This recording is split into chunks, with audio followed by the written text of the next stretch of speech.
आज नैब के अंदर शहबाज शरीफ के खिलाफ जिसने दरखास्त दी उसका नाम है बेनामी पढ़ा लिखा सच्चा मुहिब्बुल वतन पाकिस्तानी। और बेशर्मो सामने से आके वार करो, आगे आकर बताओ ये बेनामी दरखास्तें कब तक देते रहोगे। अगर कोई करप्शन साबित होती है तो अदालतों में पेश करो। गिरफ्तारी करके इस तरह धमका के आप हमारा कुछ नहीं बिगाड़ सकते। मेरी नैब के चेयरमैन से दरखास्त है कि करें नाम इसका पाकिस्तान की आवाम के सामने, बताएं किसने दरखास्त दी है। खुद डाली गई दरखास्त के ऊपर, जो सिलेक्टेड वजीर आजम के हुक्म के ऊपर डाली गई दरखास्त के ऊपर शहबाज शरीफ के खिलाफ कार्रवाई हो रही है। हुमायूं अख्तर खान साहब, सबसे पहले जरा आपसे ही पूछ लेता हूं सर, ये मौकफ तो चले अपोजिशन का हमेशा से रहा है कि हुकूमत इस एहतसाब से जुड़ी हुई है और ये नैब की जो कार्रवाइयाँ ये हुकूमत के बेहेस्ट पे होती हैं। मौलाना फजलुर रहमान साहब ने नीयत पर सवाल उठा दिया। मरियम औरंगजेब साहबा कहती हैं कि जो बेनामी पढ़ा लिखा मुहब्बे वतन पाकिस्तानी है ये भी शायद हुकूमत से ही जुड़ा हुआ है। एपीसी होगी, अपोजिशन का काम है यही एपीसी करना या हुकूमत के खिलाफ महाज बनाना। टाइमिंग पे एतराज है, कंटेंट पे एतराज है, और ये जो अब हो रहा है ये तो इन्होंने पहले प्रिडिक्ट कर दिया था कि एपीसी के बाद कार्रवाइयाँ मजीद बढ़ेंगी, तो मौलाना के खिलाफ भी शुरू होने जा रही है नैब में और भी मामला शुरू हो रहे हैं। तो ये तासुर को तो तकवीयत मिलेगी अपोजिशन के कि इस एहतसाब को फिर आप अपने तरीके से तोड़ मोड़ रहे हैं। देखिए जी, ये तो आई थिंक कि हम अगर ये डिस्कस करें कि ये एपीसी से गवर्नमेंट क्यों घबराए वो शायद बेहतर होगा, वरना ये जो आपने मौलाना साहब ने कहा या मरियम औरंगजेब साहबा ने कहा, ये तो 2 साल से ऊपर से आपको मालूम है कि बुनियादी तौर पे लीडर बचाओ तहरीक है। अनफॉर्चुनेटली दोनों टॉप पार्टीज की टॉप लीडरशिप में हमसे पहले के, बल्कि नवाज शरीफ जब प्राइम मिनिस्टर थे तब उस जमाने के ये केसेस हैं। ये लीडर बचाओ तहरीक चल रही है। लेकिन मैं आपको बताऊं कि क्यों हुकूमत नहीं घबरा रही। देखिए, ये जो बात नवाज शरीफ साहब ने की, एक तो मुख्तलिफ लीडरों ने मुख्तलिफ बातें की, और नवाज शरीफ साहब की बात ले लें जो उन्होंने एस्टेब्लिशमेंट को डायरेक्ट अटैक किया है। मैं समझता हूँ कि इससे मुल्क के इदारों पे इस तरह के अटैक से बहुत ही नुकसान पहुंचता है। आई थिंक नवाज शरीफ साहब को सिर्फ तब खुशी होगी अगर आर्मी जो है वो पंजाब पुलिस बन जाए, जिसमें आईजी और डीआईजी और एसपी वो जब दिल चाहें आगे पीछे कर दें। अच्छा, ये ख्वाहिश होगी मियां साहब। आईएसआई जो है वो पंजाब की स्पेशल ब्रांच बन जाए, ये तो होने नहीं लगा। अच्छा हुमायूं साहब, इस तरह ये बता दें, ये आपका अपना, ये आपकी असेसमेंट है या मियां साहब को जानते हैं, आपकी पर्सनल नॉलेज है, या आपको लगता है सियासी तौर पे कि वो यही समझते हैं? ये जनरली बिलीव किया जाता है हमारी पार्टी के और बहुत से अहम सर्कल्स में पाकिस्तान में। दूसरा मैं आपको बताऊं जी, पीडीएम बन गया है।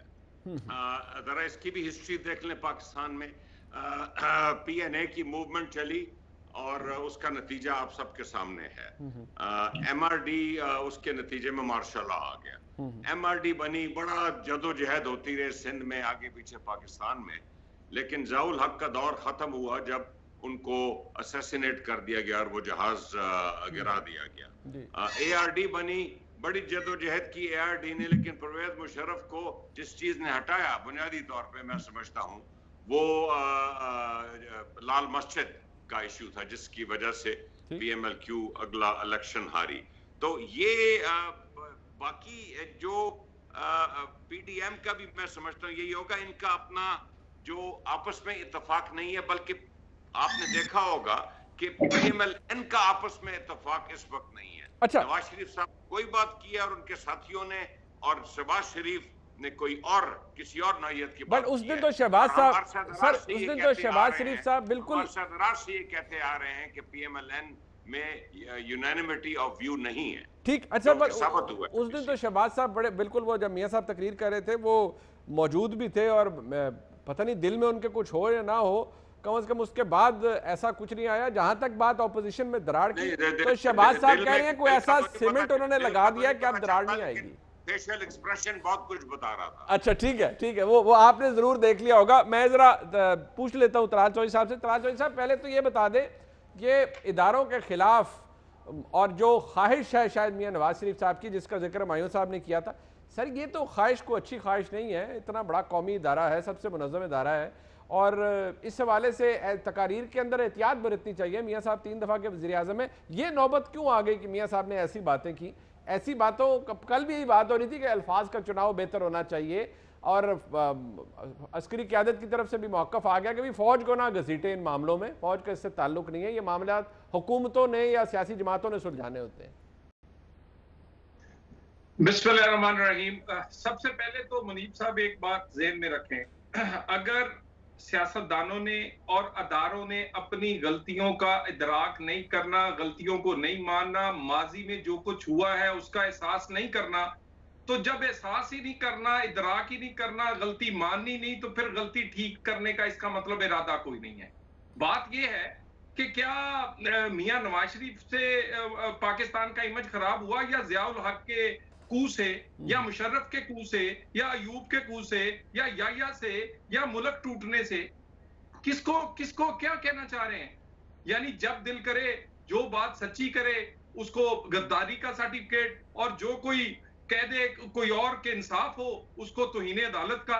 यानी क्या पूरे पूरे पाकिस्तान में वो हलफनामा जो कि आर्मी चीफ लेते हैं और उसके बाद वो उस ओहदे पर बैठते हैं, जब वो उस हलफ को तोड़ते हैं तो फिर क्या कहा जाए जी? सर बट अब तो कोई नहीं हल्फ तोड़ रहा ना चौधरी साहब। और दूसरी बात ये सर, इल्जाम, मेरा सवाल सुन लें, आपके लिए आसान हो जाएगा कि यही मौक़िफ़ जब आप हुकूमतों में होते हैं, फिर आप एडजस्टमेंट्स भी करते हैं, फिर डॉन लीक होता है, आप कहते हैं कि आप हुकूमत कहती है कि सिक्योरिटी ब्रीच है, आप वुज़रा को फारग करते हैं, सब कुछ करते हैं, ये प्रिंसिपल पोजीशन लेनी होती है तो सर उस वक्त लेना। ये अपोजिशन में आके सारी बातें क्यों याद आती हैं चौधरी साहब?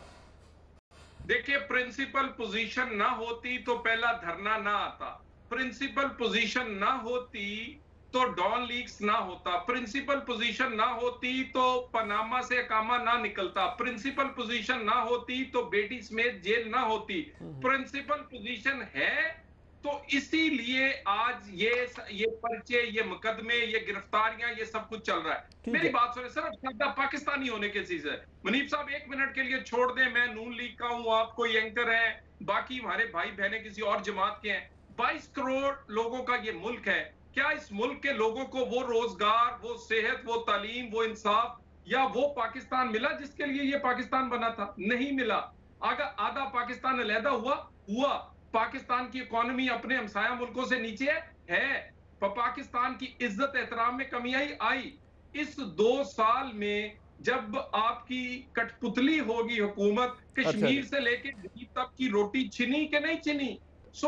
अगर तो आप समझते हैं कि गरीब की रोटी छिनती रहे, पाकिस्तान की इज्जत छिनती रहे, पाकिस्तान से सऊदिया जैसे दोस्त नाराज होते रहे, पाकिस्तान से कश्मीर जैसा जो अहम हमारा एक मोटिव है वो अलहदा होता रहे, तो फिर हम चुप रहे, तो आपकी मर्जी है। हमने ये बात की है इसको बेहतर करने के लिए, हमने ट्रुथ कमीशन की बात की है कि आए उसमें बैठकर तमाम लोग अपनी गलतियों का एतराफ करें। सर ये हमसे भी हुई है, फिर उसको ठीक करें। सर बात ये है, इस ट्रूथ कमीशन के अंदर कौन कितना सच बोलेगा, बट नफीसा शाह साहबा ये कौन सा, शहबाज साहब कह रहे थे कि उन्होंने कोई ऐसा सीमेंट इस्तेमाल किया कि इस दफ़ा अपोजिशन में दरारें नहीं आएंगी। माजी भरा हुआ है जो आपस में जो मिसट्रस्ट रहा है पाकिस्तान मुस्लिम लीग नून और पीपल्स पार्टी का मुख्तलिफ औकात में। I don't need to go down that route, आप बेहतर मुझसे जानती हैं। बट मियाँ नवाज शरीफ साहब की तकरीर के ऊपर बहुत ज़्यादा फोकस है और ये कहा जा रहा है कि ये एंटी पाकिस्तान स्टांस है, इसी के ऊपर दबाव है, और हुकूमत का तो मौक़िफ़ ही है। अल्फाज का चुनाव बेहतर हो सकता था क्योंकि ये तस्वर किया जा रहा है कि ये अपोजिशन इस एपीसी के जरिए जो अचीव करना चाह रही है वो पाकिस्तान के खिलाफ है। देखिए, जो इस मीटिंग के इख्तिताम पर जो एलानिया जारी किया गया, अगर आपने उसमें उसको पढ़ा होगा, बिल्कुल, तो उसमें कौन से पाकिस्तान के हलके, कौन से पाकिस्तान के पिछड़े हुए तबके जिसके साथ इस हाइब्रिड गवर्नमेंट के मजालिम नहीं उन्होंने ढोए, उनका जिक्र नहीं था। क्या उसमें मीडिया का जिक्र नहीं था? क्या उसमें जुडिशरी के साथ जो हो रहा है उसका जिक्र नहीं था? क्या उसमें पार्लियामान के साथ जो हशर हो रहा है उसका जिक्र नहीं था? क्या उसमें जो पाकिस्तान के 20 करोड़ अवाम के साथ इन्होंने महंगाई के बमों से उनको लेस कर दिया है, क्या उसका जिक्र नहीं था? क्या सैलाबज़दा पाकिस्तानियों का जिक्र नहीं था? तो हर हवाले से आप हमारा एजेंडा देखें, और ये इशू बेस्ड एजेंडा है और ये सिस्टम बेस्ड एजेंडा है। ठीक है। और इसलिए इससे मैं समझती हूँ कि पूरे कौम और मुल्क का हौसला जो है वो बड़ा है। जो मुखालफत हमने की है वो उसूलों पर है।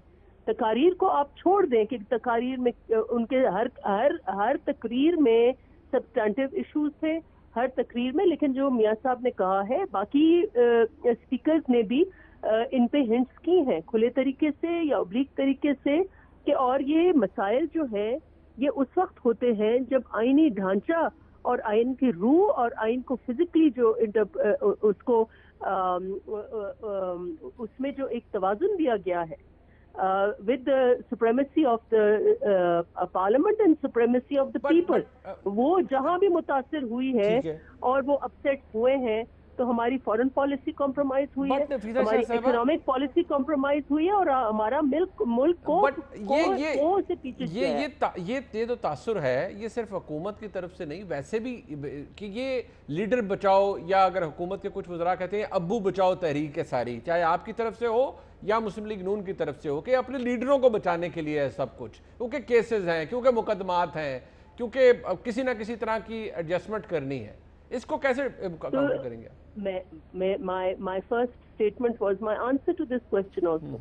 ये आप स्टेटमेंट पढ़ें, इसमें कहाँ अबू बचाओ का जिक्र है? ठीक, बिल्कुल। तो नैब के हवाले से तो पीपल्स पार्टी का मौक़िफ़ हो या बाकी जमातों का मौक़िफ़ हो, वो तो highest court of the land जो है, जी वहाँ बेशक अदालती फैसले हैं, एंडोर्स किया है कि सियासी इंजीनियरिंग के लिए इस्तेमाल हो रहा है। ये अब मुल्क की बात है। इस मुल्क को इतना पीछे कर दिया है इस हाइब्रिड गवर्नमेंट ने, इन सिलेक्टेड लोगों ने, जो सिर्फ एक ट्विटर और सोशल मीडिया की जमात बनकर रह गई है। सारा जोर उनके स्पोक्स पर्सन पर होता है कि टीवी पर क्या कह रहे हैं। हकीकी हवाले से आप आवाम की बदहाली तो देख लें।